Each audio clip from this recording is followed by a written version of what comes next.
por exemplo, quer ver? Deixa eu ser mais assim, Psicometria. tentar ser um pouquinho mais claro para vocês, tá? É a mediunidade que possibilita o médium que o médium tenha informações sobre histórias, objetos ou lugares em questão, tá? Por exemplo,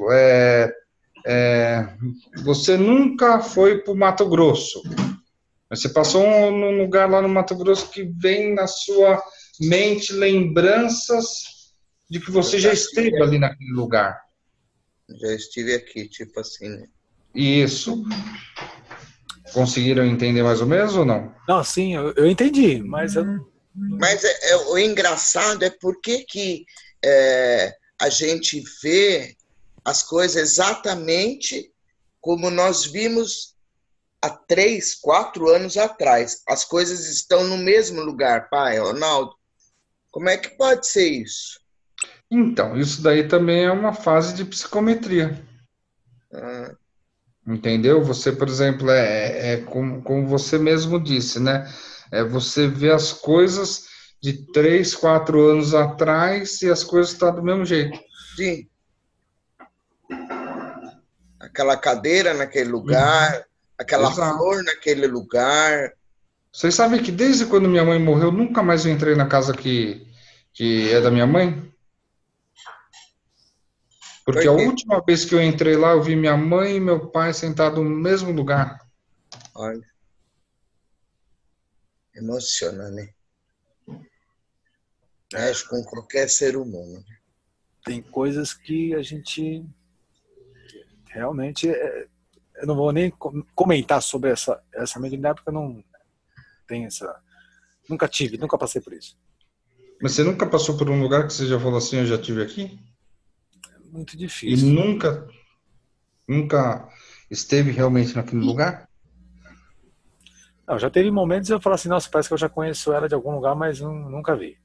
Mas isso aí eu sempre me relacionei como se fosse alguma das reencarnações passadas, né? Mas não como Também. mas não com essa forma mediúnica, porque ainda mais de lugar, lugar é muito raro. Mas de pessoas é Uhum, mais comum eu ter vivenciado isso com pessoas, uhum. mas lugar não. Lugar eu não me Ah, lembro. com pessoas também é isso também? É a mesma coisa?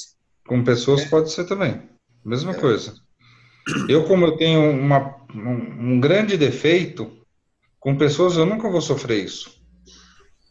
Porque se eu ficar um mês sem ver o Alex e eu passar pelo Alex, o Alex vai falar, nossa, como o Ronaldo é arrogante, prepotente, olha, passou por mim e falou oi. Eu esqueço fácil. Eu, Olha, eu não consigo, como que eu posso dizer? Marcar pessoa, não. A pessoa tem que estar muito comigo para mim visualizar ela direitinho. Senão, se passar um tempinho, eu passo pela pessoa que eu nem. E parece ser arrogância, prepotência, mas não é não. É que me some a lembrança da cabeça. Não, mas legal. Tem mais alguma, Pai Ronaldo? Não, aqui eu acabo. Nesse caso aí, a gente vamos fazer o seguinte: tem todas as que você comentou. deixa eu... A de pintura é o quê, pai? O médio que pinta. A de pintura é a. Pictografia. Peraí que eu já te falo já que sumiu aqui na minha cabeça agora, eu estou virando a página. É a pictografia. A pictografia. Isso aí eu Isso. tive. Vou dar um exemplo. Eu tive um caso. Tem esses casos que fazem desenho artístico, tudo bonito, com pinturas mediúnicas, mas eu vou colocar isso numa, numa situação em que eu vivi, que é uma situação muito legal. A gente, no terreiro que eu trabalhava lá junto com o Vinícius, a gente tem a sessão mesa branca, né, onde ele faz as terapias, os passes e tudo mais. E numa dessas sessões é que eu treinava muito a psicografia e chegou um momento me deram um lápis lá, eu mediunizado, não estava incorporado, né, mas estava mediunizado, que eu pedi um papel, um lápis e comecei a desenhar. Desenhei e saiu um rosto, mas por mais incrível que pareça, eu fiz curso de desenho. Então, naquele momento, o curso de desenho, eu desenhava em cima de esboço. Só que durante a mesa da sessão eu não usei esboço, foi saindo, né? Não usava gráfico, nada, foi saindo. Saiu um rosto perfeito. E eu fazia aquilo no escuro, é uma luzinha, quer dizer, uma vela acesa, estava só a vela acesa e aquilo saiu. E eu não coloquei do lado e continuei a fazer as psicografias que eu estava treinando. No final da sessão, acho que até o Francisco pegou o desenho, olhou e falou assim que aquele seria o mentor. Eu levei o desenho para casa e fui pesquisar na internet. E geralmente o mentor que trabalhava comigo, ele se manifestava e dava o nome de André. André, eu não lembro qual que era o sobrenome. Eu sei que fui pesquisando na internet alguma coisa, kardecismo com o André, mas não era André Luiz. E é incrível, bateu a foto na internet, era aquela foto que eu desenhei. Perfeito. Olha, que lindo. Eu vou te falar um negócio, olha. Nunca mais Se eu fosse um médio de pictografia, ia ter que baixar da 20 em mim, porque eu, para desenhar, eu não consigo fazer uma bolinha. Que figura esse pai. Eu vou te ensinar uma técnica de fazer uma bolinha. No escuro ainda, era capaz de eu estar desenhando na mesa. Eu posso fazer uma pergunta que pode ser uma pergunta ignorante, mas toda pergunta... Não existem perguntas ignorantes, existem ignorantes que não perguntam. Pontos riscados é uma pictografia? Não. Peraí, beleza. Não. Não por quê? Mas uma psicografia? Oi? Ou uma psicografia? Vamos lá, se a gente for entrar nesse negócio de ponto riscado, a gente vai falar assim, o que tem dentro, o que é o ponto riscado, em primeiro lugar?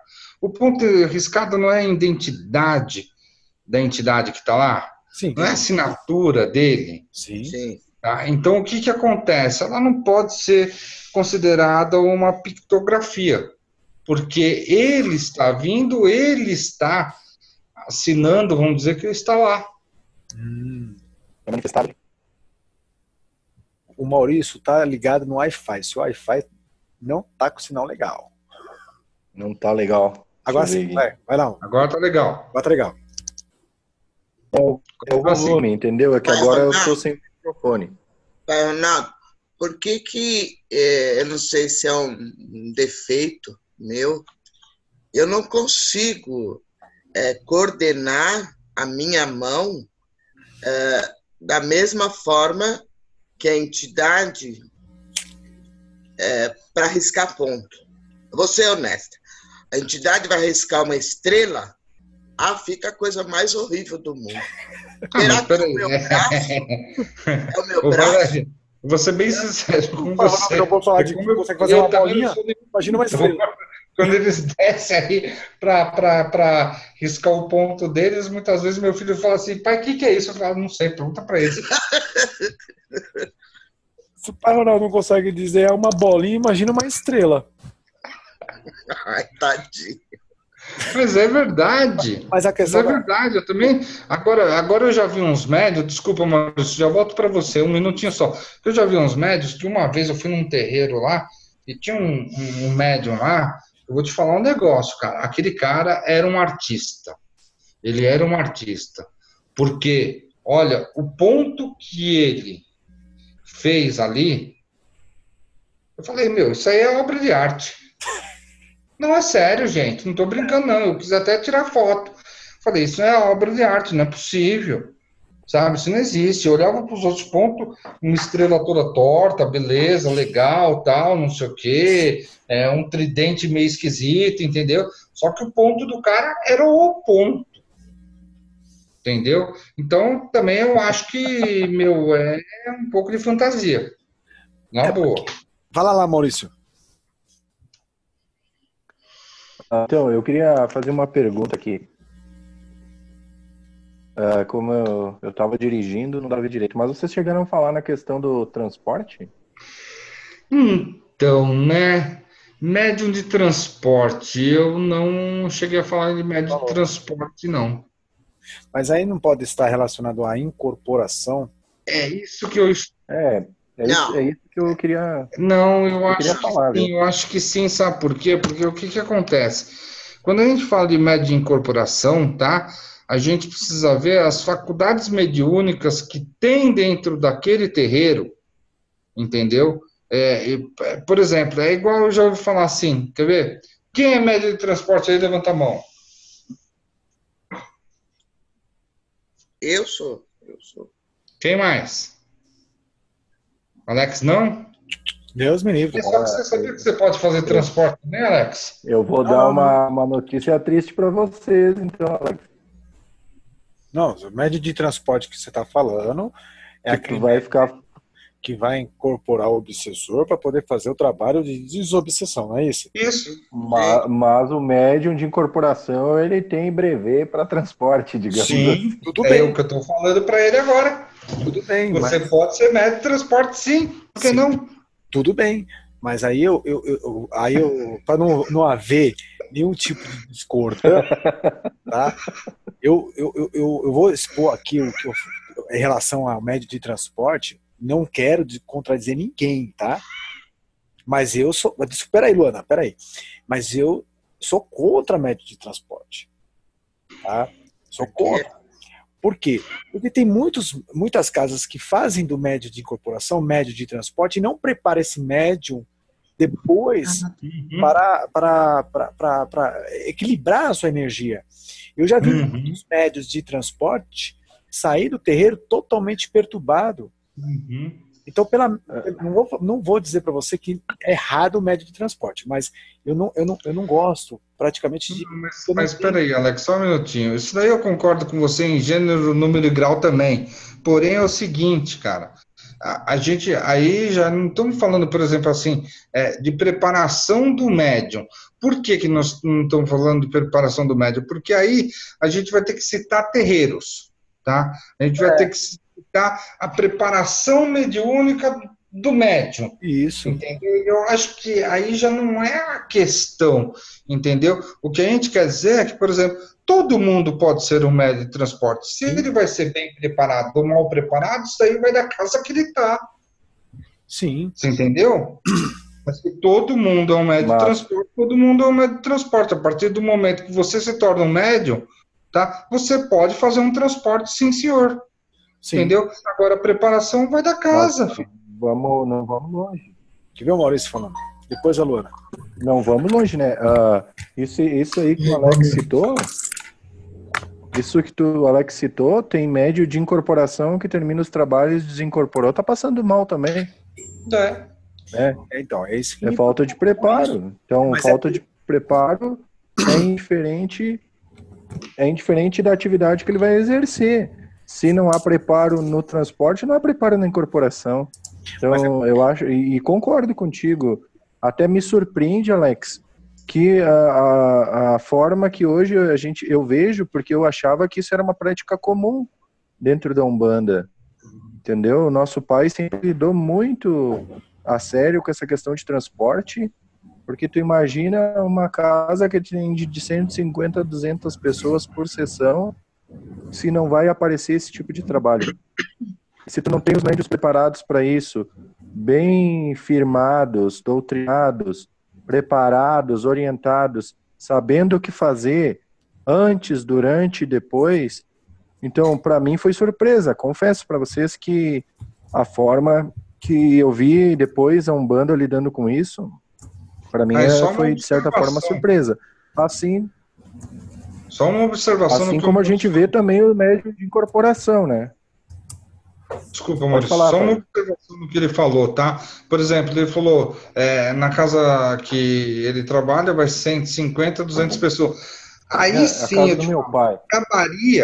acabaria com o médium se fosse um médium só de transporte, tá? Imagina. Fazer, pegar 20, 30 transportes para fazer. Aí sim, eu posso falar que aquele médium talvez não levantaria do chão.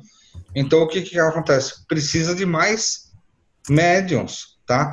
Eles têm que ser bem preparados? Eles têm que ser bem preparados, sim. Mas eles têm que ser bem preparados desde quando ele entra na corrente mediúnica, e não só para fazer transporte. Nós tínhamos um grupo de 7 médiums que eram preparados para esse tipo de trabalho, desde o início do desenvolvimento. O pai Pedro, ele escolhia a dedo os médiums, segundo talvez até pela intuição e a dele, né, mediúnica, parece que assim, ó, ele sabia escolher qual eram os médiums que vão dar certo para esse tipo de trabalho. E aí a gente tinha doutrinas específicas para esse tipo de trabalho, né? Para vocês verem, só para não prolongar tanto, na questão do transporte, esse médio de transporte, vocês verem que o tema de hoje, falar de algumas qualidades mediúnicas, não para por aqui. Porque nós vamos ter que encaixar tudo isso dentro da nossa religião de Umbanda. Boa noite, Francisco, chegou à tarde. Boa noite, Francisco. Precisava muito de você, mas o pai Ronaldo deu conta do recado aqui. Tá? Mas esse tema não para, por quê? Porque quando nós falamos das qualidades mediúnicas, até esta que você comentou agora, o Maurício, sobre transporte, eu acho que tem muito ainda a se falar quando você colocar isso dentro de um terreiro de Umbanda. Quando vamos falar de evidência, o médium que está vendo as entidades. O médium de evidência é tão importante dentro de um terreiro porque é um dos médios que vai poder saber se aquele médio de desenvolvimento está mistificando, está animismo ou está realmente incorporado. É tão importante isso, desenvolver essas qualidades dentro de um terreiro. O médio de transporte, eu falei que eu não concordo no meu fundamento, porque ainda não tenho essa preparação. Agora, a gente vê claramente, você, Maurício, como médio de transporte, está bem aí, tá tudo, mas eu já vi gente ficar, sabe, perturbado, porque não havia preparação. O que é médio de transporte? Oi? O que é médio de transporte? Peraí, Maurício. Fala, Luana. Duas coisas, rapidinho. A Luana já tá assim com o dedo dando cãibra já. Já. Duas coisas rapidinho. Uma coisa que eu achei que faltou foi a mediunidade de ectoplasmia, né? Que normalmente são médios bem, bem raros que eles trabalham doando realmente ectoplasma, né? Para fazer a materialização ou de objeto ou de espíritos desencarnados, tá? Isso aí já foi mais assim, hoje em dia... Não, mas ainda existe trabalho de...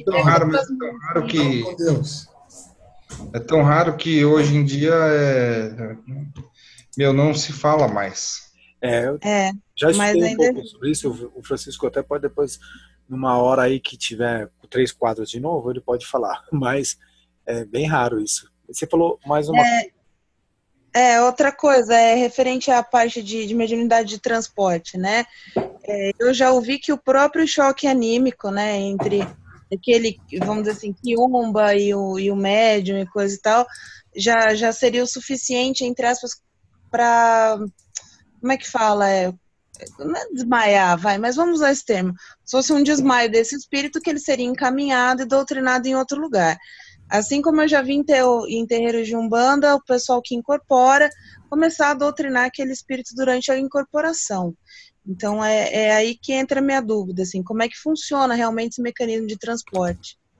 Bom, eu trabalhei 3 anos, dá licença, pai, eu trabalhei 3 anos na casa de apometria em Pindamonhangá, em Tremembé, desculpa.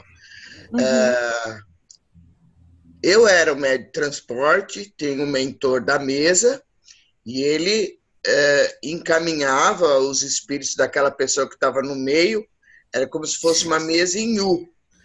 Entendeu? Ficava o centro, que era o Joel, e os outros médios de transporte em volta naquele U.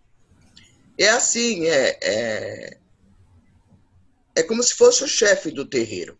Ele comandava os espíritos, por exemplo, para cada médio, e buscando tirar todos os espíritos que acompanhavam aquela pessoa que ali estava para a gente fazer a limpeza. Mas você sai da casa perfeitamente energizado, perfeitamente bem, perfeitamente. Mas deixa eu falar uma coisa aí. No caso, seria só o choque anímico mesmo, né? Sem esse negócio de doutrina e coisa e tal. Isso. Eu costumo dizer que é o seguinte, você não pode, tá? Nem fazer as vontades, tá? Vamos dizer assim, desse Egum, desse Quiumba, etc. Igual você chega num terreiro, os caras fazem um transporte, O quiumba chega lá para você e pega e fala assim, não, eu quero uma vela, eu quero pingue, eu quero charuto, eu quero isso, eu quero aquilo. Não, não pode. E você também não pode enxotar ele, tá? Por quê? Se você der o que ele quer, com certeza ele vai voltar, né? E se você enxotar ele, com certeza ele vai ficar muito bravo, muito irado e ele vai voltar para se vingar.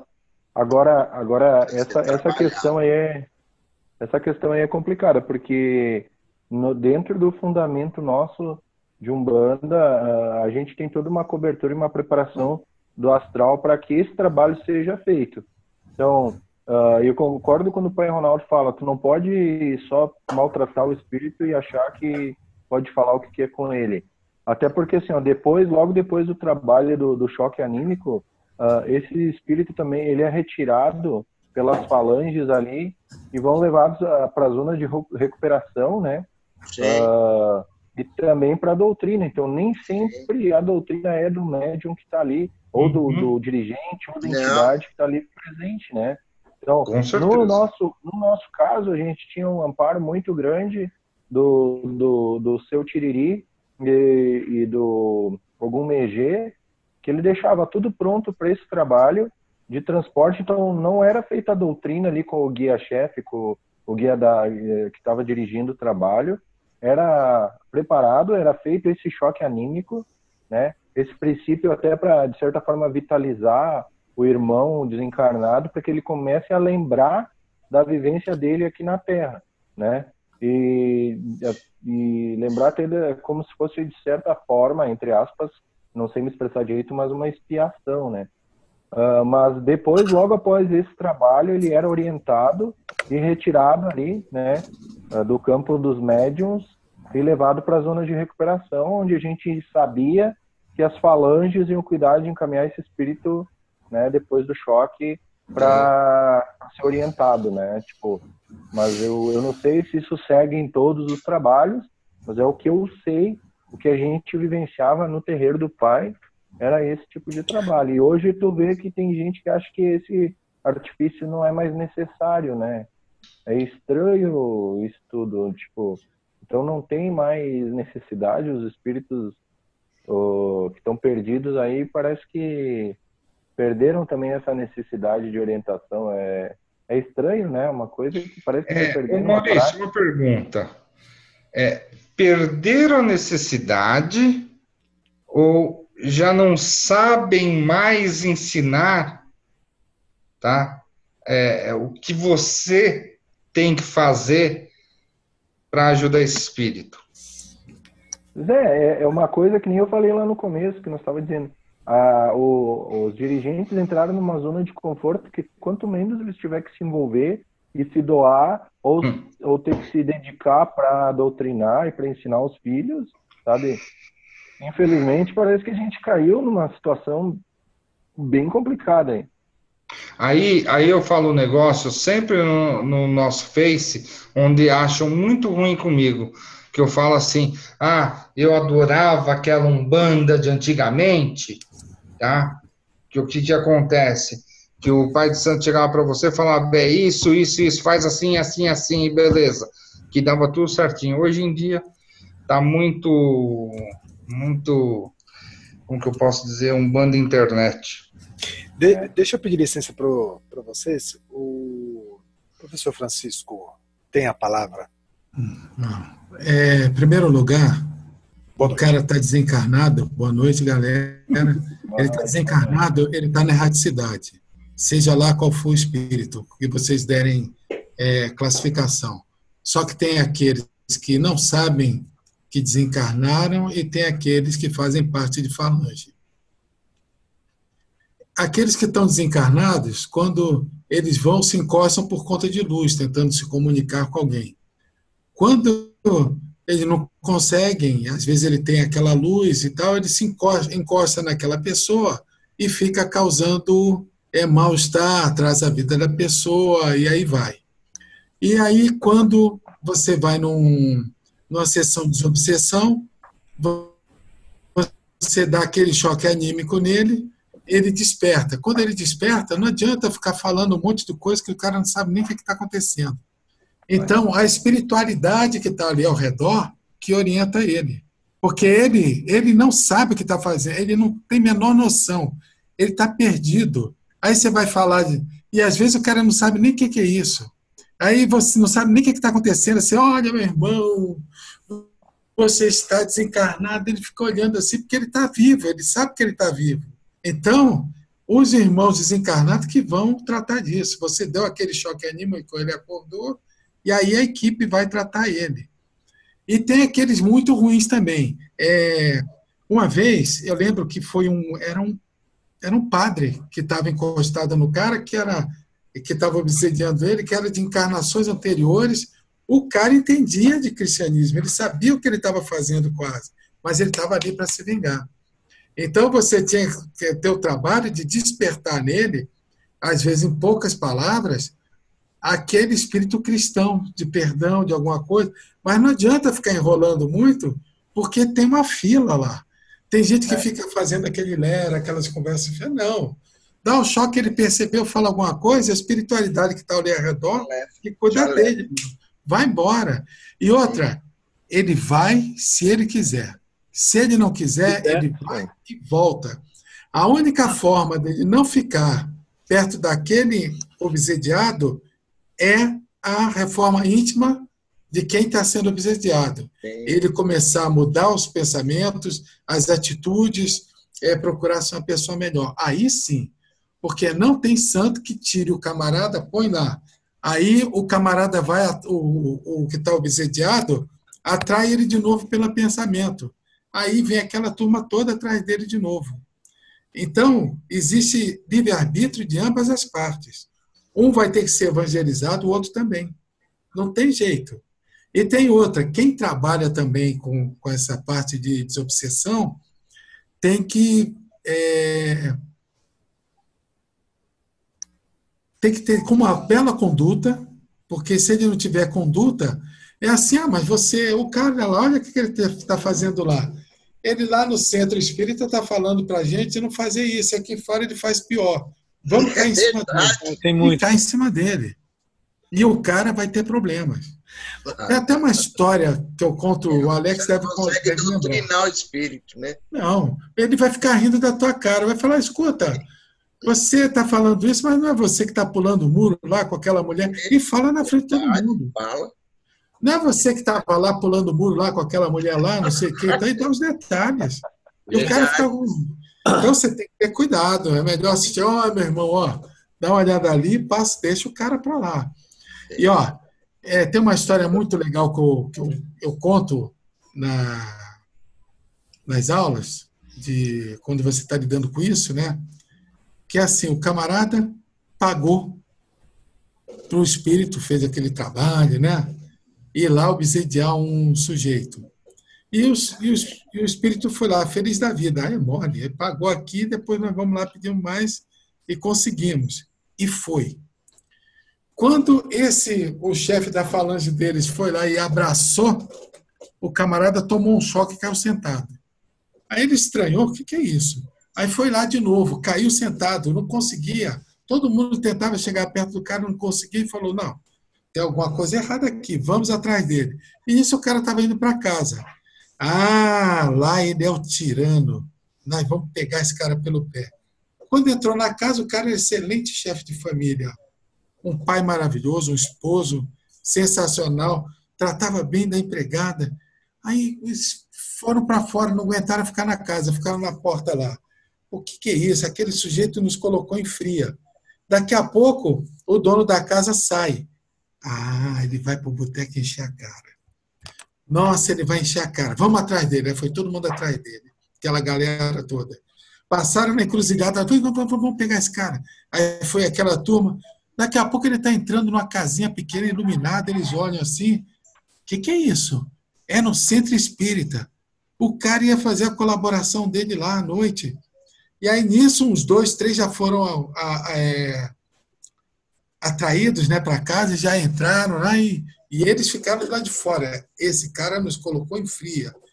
Putz, grila. Aí o cara sai do centro espírita e vai para casa. E os espíritos já estão com raiva do cara que pagou o trabalho para eles, lá fez o despacho. Aí nessa, fica todo mundo lá de fora, porque eles não dormem, né? Aí estão lá do lado de fora esperando. 7 horas da manhã o cara sai, vai para onde? Para o trabalho, vai todo mundo.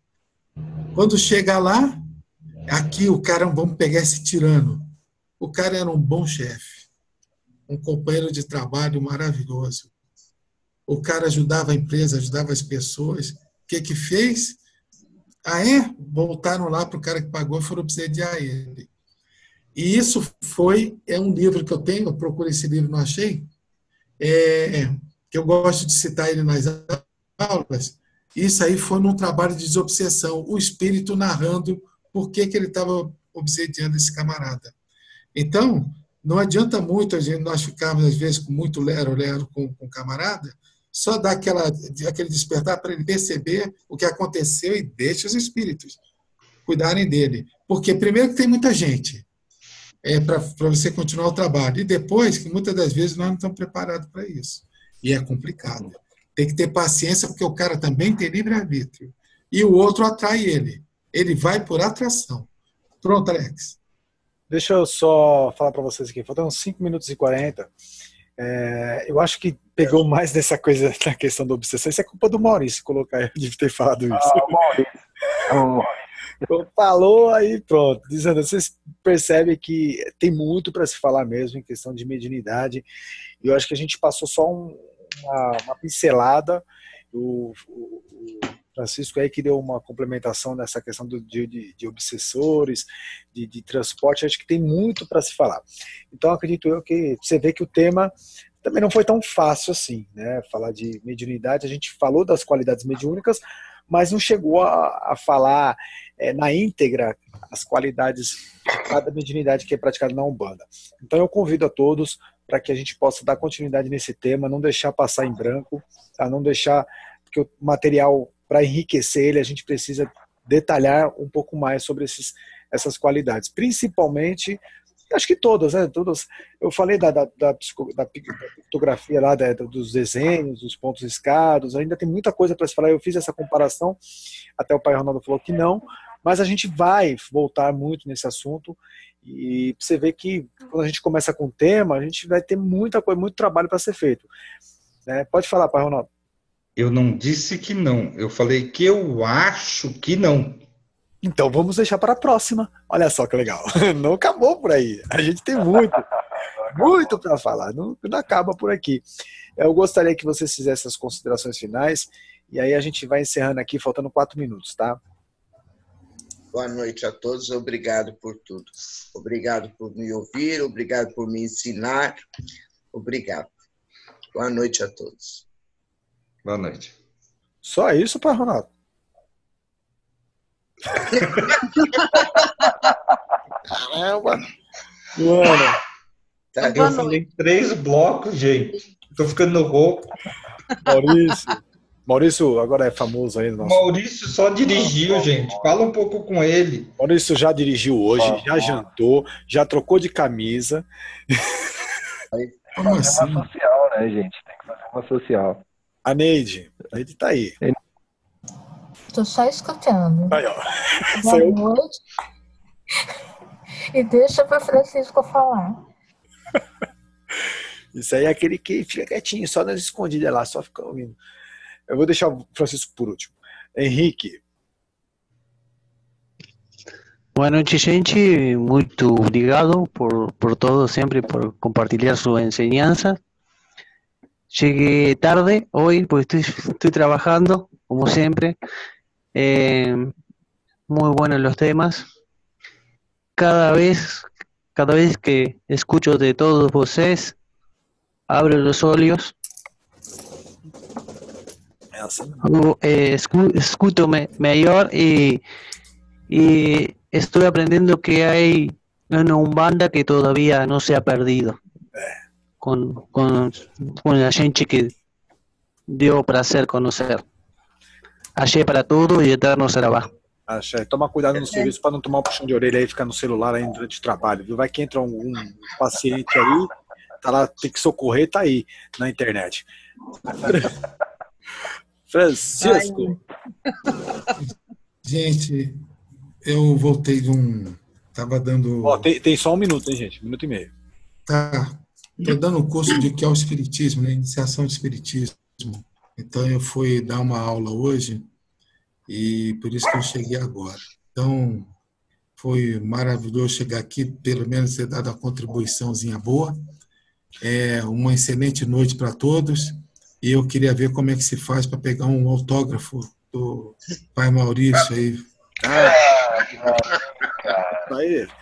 Meu Deus. Ronaldo somente. Mas essa roda aqui está muito importante, viu? Aqui só tem gente famosa, gente. Só gente famosa. Esse negócio tá feio. Alex Costa, um bandista que todo mundo gosta. Aqui nós temos tudo quanto que a gente famosa tá aqui. Fora os outros que não veio. Já veio até o Homem-Bomba aqui hoje. Mas... já veio até o Homem-Bomba aqui. Só falta... Então, gente, eu quero agradecer. Espero que vocês tenham gostado do tema de hoje. Mais uma vez, eu quero deixar aqui para vocês minha gratidão imensa por ter ocupado o tempo de vocês para estar aqui. Segunda-feira que vem, nós vamos estar de volta, segunda-feira, às 9h30 da noite, tá? Se preparem e a gente vai conversando no grupo lá para ver próximos temas aí que a gente pode relacionar. E se precisar, gente, se precisar mesmo, é só chamar aí, eu tô sempre aí, ó, tá aí, não tem problema. Certo? Se precisar, é só me chamar que eu chego rapidinho. Tá? Esse grupo tá virando uma palhaçada. Mas eu. Graças ao quem criou o grupo. Quem me conhece sabe que eu sou chato pra burro. Mas. Também. Gente, um grande abraço a todos. Espero que vocês tenham uma boa noite, bom descanso. Que Oxalá abençoe a cada um de vocês hoje e sempre, tá bom?